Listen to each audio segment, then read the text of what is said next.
What's up, everyone? It is Diecastbuffet here again. Guys, I have a 2002 Bill Elliott Dodge Dealers Intrepid in the studio today.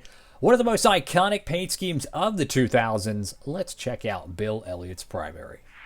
Alright, folks, rotating base out of the studio, and welcome to today's Diecast review.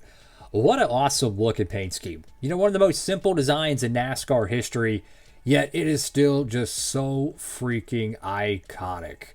The Bill Elliott Dodge Intrepid. Wow, man. I love these cars, man. They're just so cool. Got the Dodge dealer logos all over the paint scheme. I want to say this was our early release for 2002. It does say 2002 year. One little interesting little, I guess I should say, housekeeping here is that there's no screws on the Dodges. A lot of the Dodges produced in 01 and 02, and I think even 03, had screws on the bottom. I don't understand why some of them do and why some of them don't, but it was one of the more interesting quirks that Action Winter Circle would have back in those years.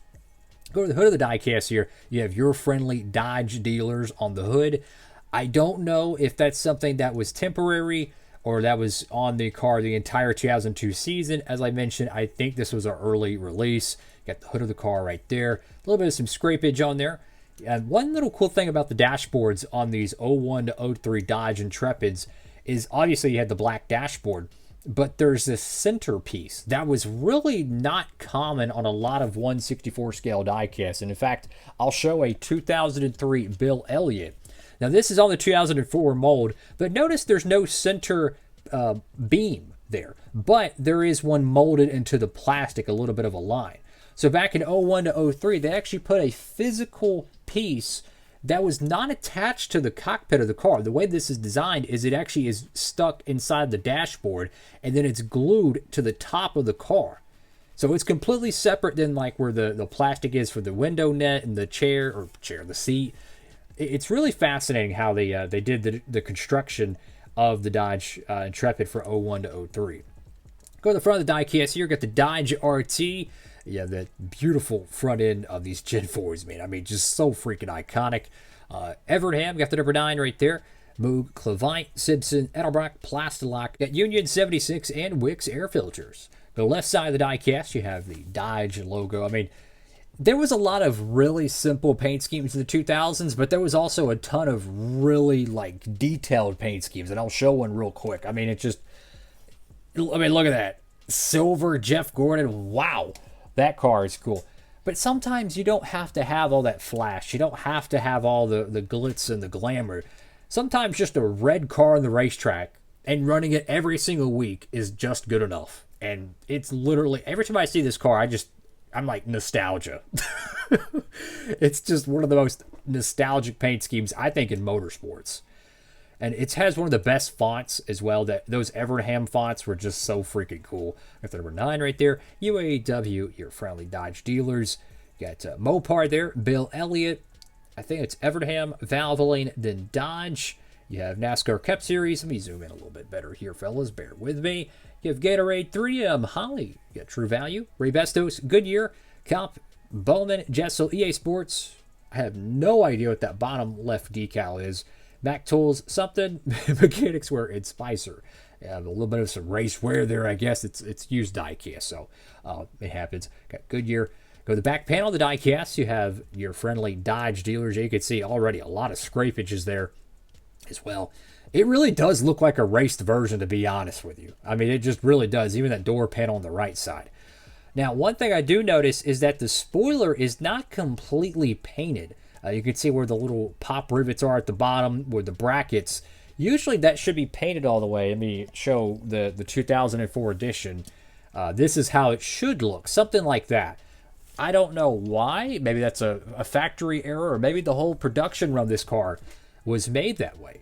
You have Everham, number 9. Go to the right side of the diecast, and this is where a lot more of that raced wear is seen. You can see yellow on the car. I mean, like, that's crazy.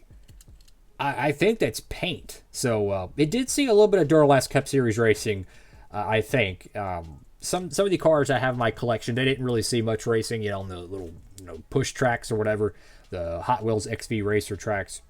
Anyways, when them cars are flying around there, They'll fly off the track, they'll hit things, they'll hit other cars, and inevitably the paint will actually trade. It's crazy. Where diecast are physically racing, and they're flying around, and the cars hit, and they'll actually trade paint. It's crazy. Like them downhill race stuff. Those things your cars will have all kinds of paint chips and paint marks. It's actually really cool, if you're a fan of that. Go to the top of the diecast. Now, this is something that was different in the 2001 edition of this car, is the roof number having a different color to it. So, for those who don't know, they pretty much ran a red Dodge paint scheme every single week for 2 different drivers, right? You had Jeremy Mayfield in the 19. Of course, 2001, it was Casey Atwood, but in 2002, Mayfield would hop on board. Actually, I think Mayfield, did he come over midway through 2001? I don't know. There's always a couple of drivers every year that kind of like cross over mid-season and you kind of get them mixed up. But anyways, he made his official full-time debut in 2002 with Evernham. He was driving for years before that. But one of the things they did for the spotters is like, hey, if we're going to have 2 paint schemes that are verbatim the same on the racetrack, we're going to make one of them have a different roof number. I think Mayfield's had a green roof number and Bill's had this, I'm assuming, Dayglow orange, which looks really good. Notice there's a little bit of more scrapage right there, and you have this tiny little TV camera bump right there. That was something they would do on the Dodge Diecast their entire Gen 4 era, from 01 all the way up to 2007. And go over to the decorative diecast, you have UAW National Training Center right there. One of the most iconic paint schemes ever. Chase Elliott finally did a throwback to this in 2023 or 2023. And it was by far my favorite Chase Elliott throwback ever. Not even close. I've been wanting him to do the number 9 Evernham car, and he finally did so. I don't know what they've, they did in 2025. I'm just going to keep it real. But if they would like to go back and run another Evernham car, I would love it. I'm telling you, Bill Elliott had a lot of great paint schemes with that Evernham camp. And then Casey Kane as well. I mean, just so many awesome paint schemes you could do with the number 9 car. So I'm going to leave the video with this.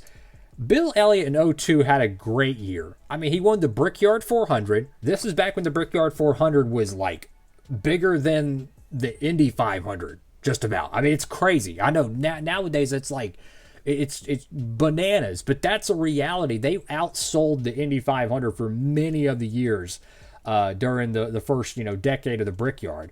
They were massive there. It's just bananas. So he won that. Then he won Pocono in 2002, and they were back-to-back. That Pocono race was fascinating because it was actually shortened because of darkness. They had some crazy crashes. I think that was the race that Dale Jr. and Steve Park had that horrible crash on the back straightaway, or was it the tunnel turn exit? I don't remember. Anyways, that had a lengthy red flag. They had a bunch of cleanup, blah, blah, blah. And Sterling Marlin was going to win that race probably, and Bill Elliott won it. He had a great run from 01, 02 to 03. And heck, if he ran full-time in 04, he probably would have won a race too. That's all for now. Make sure to like, comment, and subscribe. Diecastbuffet. Signing off. Have a blessed one.